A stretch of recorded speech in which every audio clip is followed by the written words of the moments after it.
Здравствуйте, Mitsubishi Space Star, двигатель 4G18. Вот такая вот работа шумная мотора. Я не знаю, видно или нет, перебои работы немного двигателя. Ну, чуть-чуть его подкрушивает. Сейчас снимем клапанную крышку и посмотрим, что у него внутри случилось. Это проблема гидрокомпенсаторов, или рокеров, или распредвала. Ну, у меня есть такое ощущение. Значит, первое, что бросилось в глаза.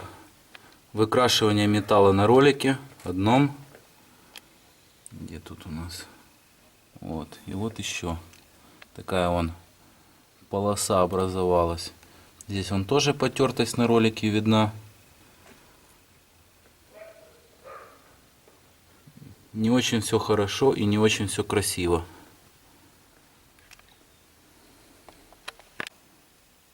Да, такого я еще как бы не видел.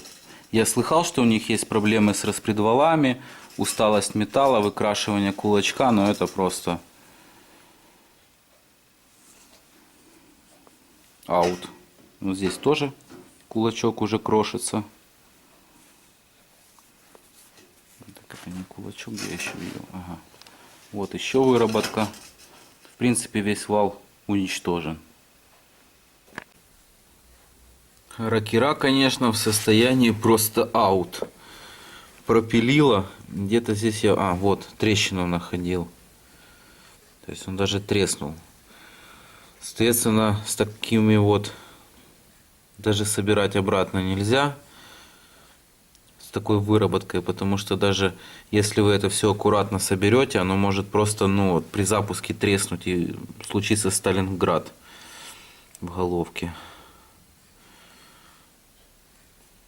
Ну, вот это самый смак, просто самый смак. Где-то начало просто крошиться ролик. Вот, к примеру.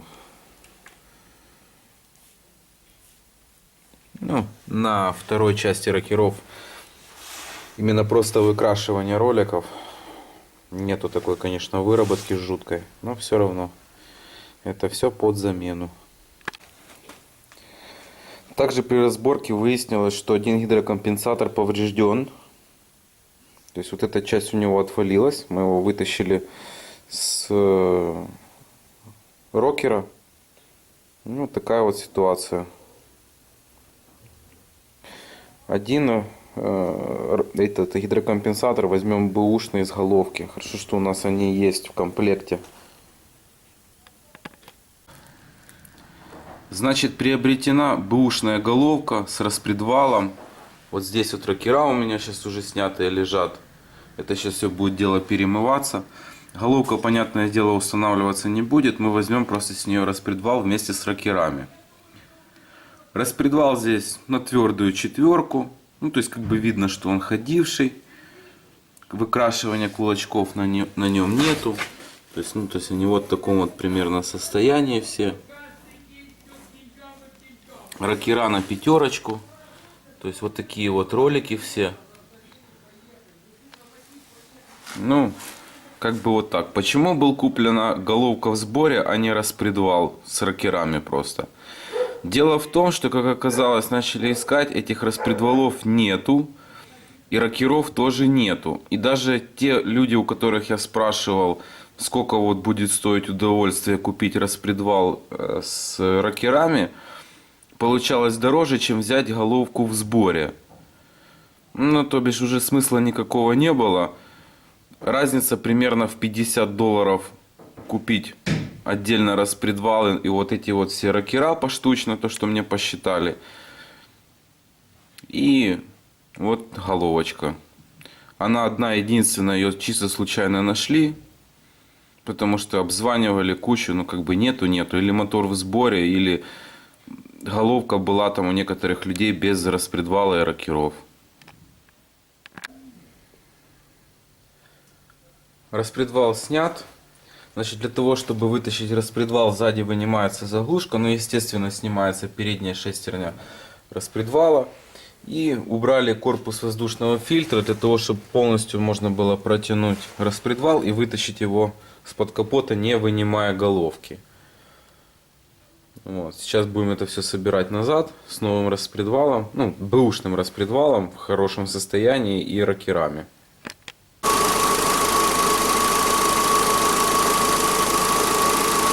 Автомобиль работает, заведен.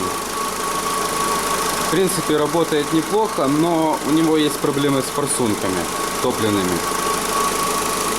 На бензин, которая. Надо корректировать газ теперь, потому что он неправильно отрабатывает. Но что такое? Заводили ее 3 дня. 3 дня заводили этот двигатель. Сейчас я ее заглушу и расскажу. Значит, 3 дня ушло на то, чтобы завести двигатель, и он работал. Было перепробовано уже куча всего. Я это все не снимал, потому что уже просто на это не было времени и сил. Уже плакать просто хотелось над этим автомобилем. Есть искра, есть подача топлива, все по меткам стоит, а машина не заводится. Компрессия 12 очков в каждом цилиндре, а машина не заводится. Ошибок нету. Электроника работает исправно. Ты ее даешь на стартер, она делает один раз чхи и просто крутит в холостую. Снимаешь датчик температуры, и вот она постоянно, как ты ее держишь на стартере, она постоянно чихает, но не заводится. И в чем же оказалась причина? А причина в том, что метки не соответствуют действительности. То есть выставленный мотор по меткам, а это неправильная его установка. То ли шкив распредвала не родной, то ли какая-то китайская подделка, я не знаю. Но факт в том, получилось как? Путем уже методом тыка вот эту вот часть, где стоит датчик распредвала, если открутить 2 болта, его можно вращать вокруг своей оси. Да, это немножко затруднительно, но можно. И когда мы его дали в опережение, машина завелась. Соответственно, получается, что у нас распредвал стоит назад. И когда мы перекинули на зуб вперед шестерню распредвала, хотя 3 раза я перепроверял метки, снимали распредвал, проверяли на то, что могли всучить распредвал от 1,3, потому что на разборке, вдруг обманули. Нет. Вся проблема была в том, что если мотор становится в метке, это неправильная его установка. И методом тыка пришлось искать его правильное положение. Хозяину теперь будет рекомендация на следующий раз новые шкивы, коленвала, звездочку, потому что она подизношена, и распредвала, потому что когда она работает, ее немного она бьет. И соответственно ремень сползает не четко по центру шестерни идет, а немного сползает к краю. А так все.